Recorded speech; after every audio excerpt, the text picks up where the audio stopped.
Welcome to Impumelelo Mentorship Podcast. My name is Impumelelo Maduna, and I made the commitment to rise as I rise with others while making mentorship accessible to all. Since the honor of being selected as a Miss South Africa runner-up on August 10th, 2024, I've been dedicated to sparking meaningful conversations that inspire hope and ignite our youth to dream beyond the realm of reality. I am joined by Dr. Nasila, a remarkable individual with a rich journey that spans continents and careers. Born in Kenya and now based in South Africa, Dr. Nasila has pivoted from a successful corporate career to become a respected professor, although he prefers to go by the humble title of doctor. In our conversation, we'll be diving into the challenges he's faced, the resilience that's driven him, and the lessons he's learned along the way. We'll explore his upbringing, his career twists and turns, and what fuels his passion of growth and thriving. So let's dive in and explore the remarkable story of Dr. Mark Nasila. Mark, welcome. Thank you.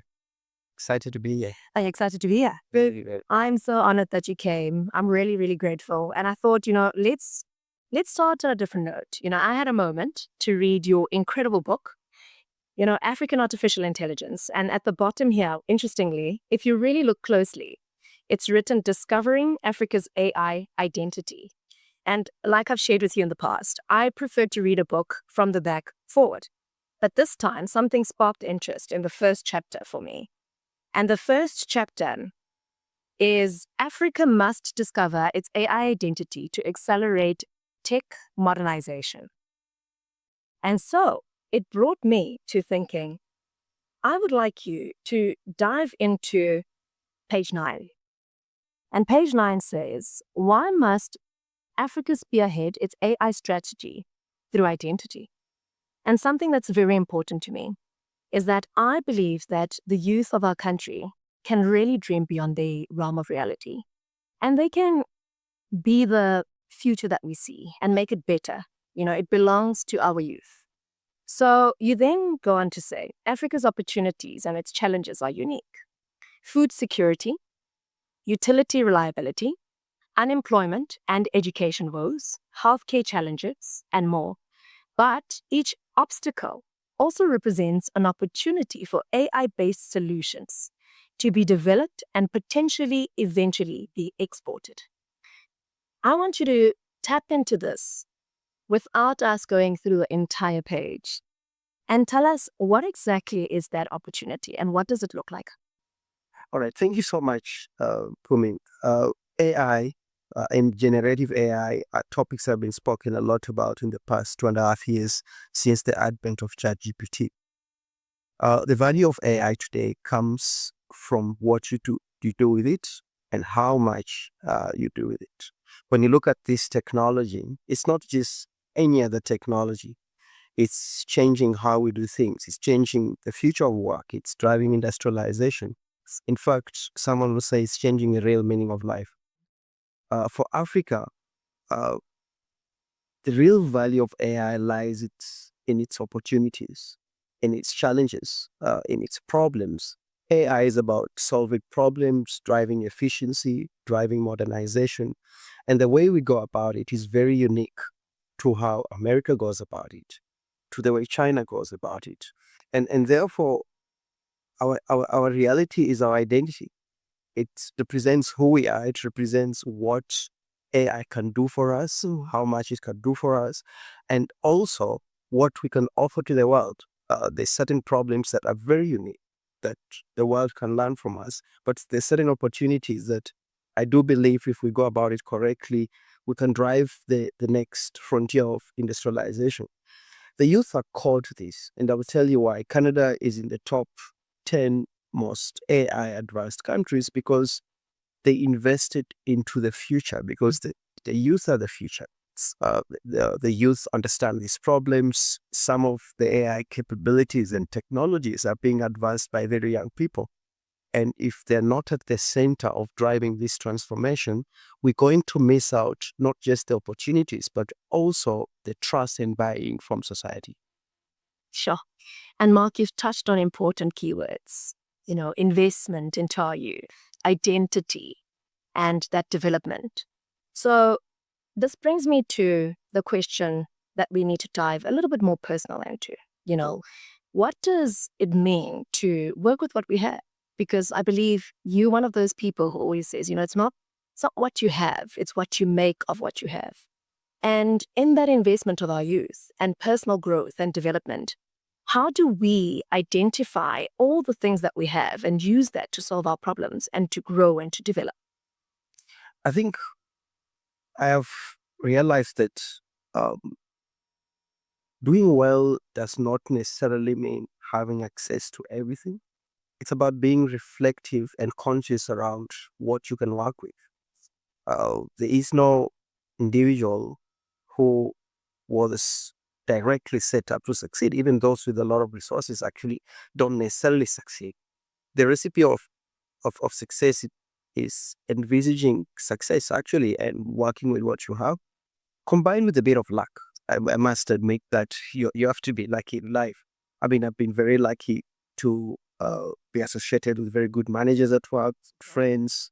And I think what I would advise is that as a part of working with what you have a very good network, because your network is actually your wealth. Yeah. The second part is that um, stop investing in things that won't be important in the future. And that is important because the issue of budget is always a conversation among the youth, even in companies, because they feel like, okay, we need money to invest in infrastructure. We need a lot of investment to travel. But also, we realize that we can deprioritize other things, but at an individual level, but also at an organizational level, so that you can start investing in things that will be important in the future. So today, I look after the AI strategy and the risk function at F, and it was a journey. And it was a journey which, when we talk about the wins and successes of today, Yeah. it's about decisions we made 6-7 years ago. Yeah. And 6-7 years ago, we tried to, refocus things, put other things aside, and make sure that maybe we plan for today. Yeah. Yes. And for tomorrow. And right? for tomorrow. And I love that you emphasized evolution. And with that evolution comes also setting clear intentions of where we see ourselves. We're not the people who are going to stay in the same place. But what does that evolution entail, especially when it comes to setting clear intentions with the relationships that we're building? Because you alluded to the point that relationships are our currency.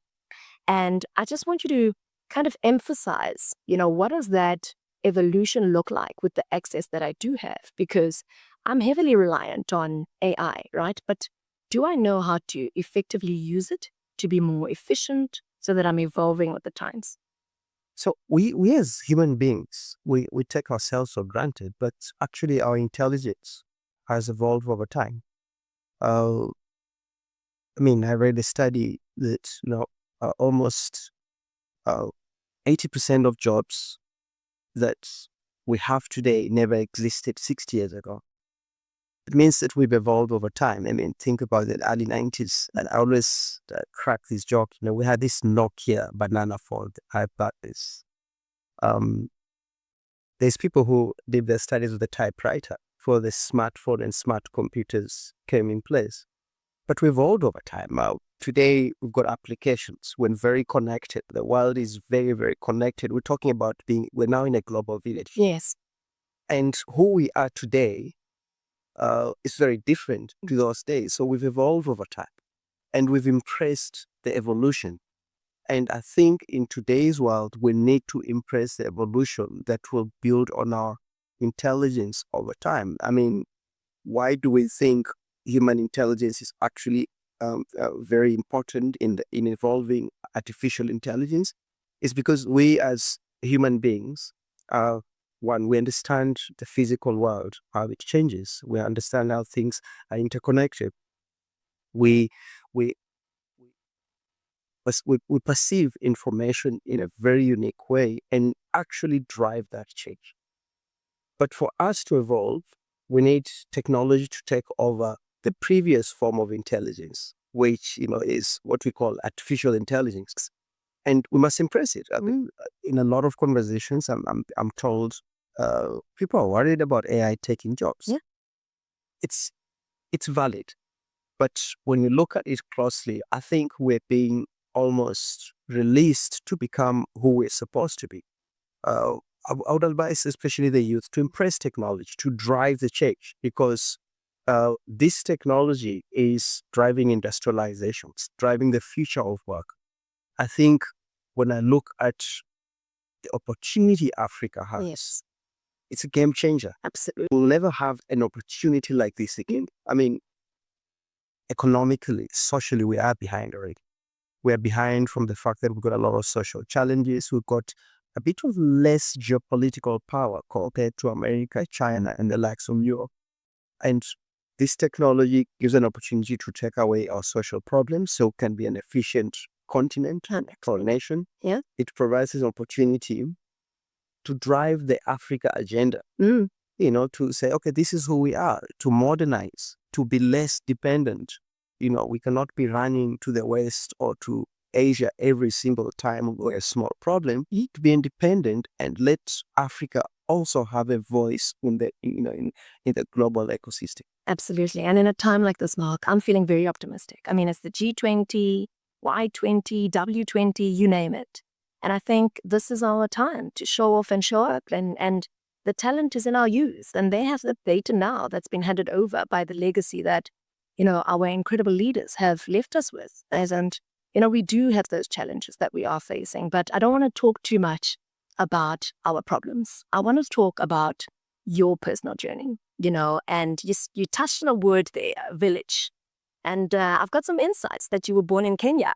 Yeah. And so I want to talk about that and your upbringing and what has driven you to land up in South Africa and to grow so exceptionally in your career, in your personal life. So I was born in Kenya. Long story short, my parents emigrated to Umtata, the Eastern Cape. Kaloku ndichupa. Yeah, Isanto. yeah, Okay. yeah. So studied at Walter Sisulu till my father was a lecturer there. Then I moved to Port Elizabeth to pursue my postgraduate studies. But in that journey, I must admit that I feel content, but not everything happened the way I planned. Like when I finished primary school, I wanted to study technical design. I went to high school. I wanted to study, design technology so that I can build bridges. And I remember one time I'm sitting with my friends. I'm applying to a university in Australia, which was actually one of the best in developing engineers and architects who could design very complex bridges, because I loved maths. But my love for maths evolved in my life to make my life more purposeful in a different way up to where I am today, because I ended up studying computer science and statistics, honors, masters. Then I joined FME in 2010. Okay. Over time, I've developed algorithms for credit, fraud. But I now realize when I looked at the world was changing. That's the time Facebook was becoming a big thing, Google. And I remember reading an article by a professor from Imperial College called David Hunt. Yes. And he articulated how these big tech companies were going to change the world with big data. And then I started shifting to artificial intelligence, met my friends from Singularity University. This is Mickman, Ashley, Anthony, Shane Man, this is part of the faculty of Singularity in South Africa. And we went to Silicon Valley. And I think it was a bit of a series of decisions and outcomes. Yes. The way the world is changing so fast, things are fluctuating. Yeah. It's about how you decide and how you deal with the outcome and make a decision on the outcome. And that's basically just been the definition of life. Yeah. Then in 2019, we started now implementing AI in the risk function. Today, the the risk function is modernized, transformed. Our due diligence teams, investigators use AI that we developed, but also we built trust in it on a personal note. I feel content because that growth has also been growing people, Jim, and enabling them to be part of this reality. Sure. What a journey.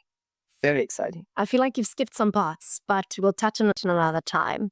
And Mark, I go back again to talk about evolution being the constant. And we know that there's a lot happening in this world. There's lots of complexity, uncertainty. And oftentimes you'll find as a youth, we make the decision of which we can predict the outcome. But not all the time that's the narrative or the direction that it goes. You look at our education system and you think, oh, I'm going to go into university. I'll do my 4-year degree. But there's obstacles along the way. You find yourself not having enough finances to complete your qualification. And now you kind of have to diverse and go into other avenues to grow and to still have an opportunity to excel. And so with evolution being this constant and remaining agile, what would you say in your journey kept that resilience and that focus and that clear intention of, even though the outcome may not be what you desire it to be, what is it that your agility adjusts to? So, the beginning of my career, and maybe when I was in primary school, high school, in that time I felt our life was easier than today. And I feel for the youth today because our life was defined. You had to go through this conveyor belt system that things were set up. You go to school, you go to high school, all you needed to do was to study. It means today is the recipe for success is dealing with uncertainty. While it's important to plan so much ahead, is that the current reality might not tie into the plan. So you actually have to work with what you have to um, uh, almost believe, and and create value and a fortune from the reality you deal with today. Yeah. And I'm saying that because we all have dreams. We want to be a football player. We want to be a medical doctor, or someone wants to be an engineer. The youth today are facing pressure from family. I mean, every time we switch on a TV, today it's bad news. Oh, the that of fighting Ukraine, Russia, politics. There's so much negativity, and it depends on how you turn around that so that it can work for you. Yes. Um, Fortunately, the conveyor belt system or old way of things is not the only way that is trusted. So you don't have to go to university, get a PhD, yes, to be valuable. We've got a lot of people who are doing very well that, are self-made. They were upskilled, seek help, mentorship, which I think is critical. And the youth must rely on mentorship so much because that is the only way to interlink and tie your abilities to the current reality. Yes. I must say something. Even those who are doing well actually don't know what's happening. They're just living and impressing the moment. Absolutely. It's about just being in the moment and working with what you have. Yeah, The right time, right place. exactly.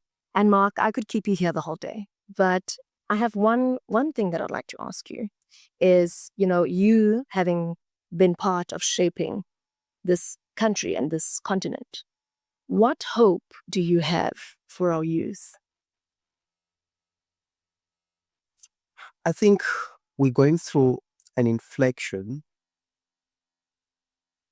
that is redefining everything. Mm. Um, Under the current circumstances, if everything was linear, I mean, as progressing as the past, I would be a bit despondent. But things are changing, and a part of this change opens up opportunities for the youth more than ever. They must grab these opportunities. They must fight for them. The real world is not soft. The real world doesn't provide things for you on a silver platter, but globalize the way they approach life. Let's not limit ourselves to where we are. Let's dream big. Yeah, the globalization is globalization because it also presents global opportunities. So we must look at it that way. I will encourage the youth to travel, get exposure on what is happening across the world. I think it helps open the mind up, but it also helps realize that if decisions are made correctly, then we can create the future that we want. And I love that you're igniting that in them, because there's platforms like One Young World, where you can apply and travel, for free and learn so much on that. And so before we wrap up, one word that you can describe the future of this continent and this country. Decisions. Okay. Decisions. That will drive our outcomes. Everything is all about decisions, whether it's how we strategize, how we identify opportunities, how we prioritize our budgets, how we prioritize our time, our health. It's about what you decide, because the decision you make determines the direction of how things will end up being. So decisions, and that must be a reflective factor for everyone, whether it's a youth or a leader. It's about decisions. Absolutely. And I'm certainly happy that I made this decision to have you on this podcast. Thanks so much, Mark. Thank you so much for having me. We've got a few rapid fire questions for you. Yes. And the first one is, what's the best advice that you've ever received? The only two things you have in life is your time and your health. So you better look after them. Awesome. Great. Yeah. What is the one book that has significantly impacted your life? There's a book by an Australian nurse. Her name is Bronnie Ware. 5 things people regret on their deathbed. Oh, I must read that.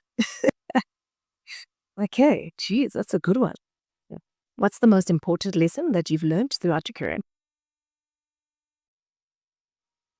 Your network is your currency. And try as much as you can not to follow manual following. Oh, catchline. Love it. So, Mark, if you could have dinner with any historic figure, who would it be? Mohammed. Ah, cards. Yeah, nice one. Okay. What's the one piece of advice that you would give to your 20-year-old self? Anything there. We're here for a season, and the time we have is limited. Make the most of it. Make decisions that will make your time on this earth worthwhile. Oh, I love it. What a note to end on. Thank you, Mark. Thank you.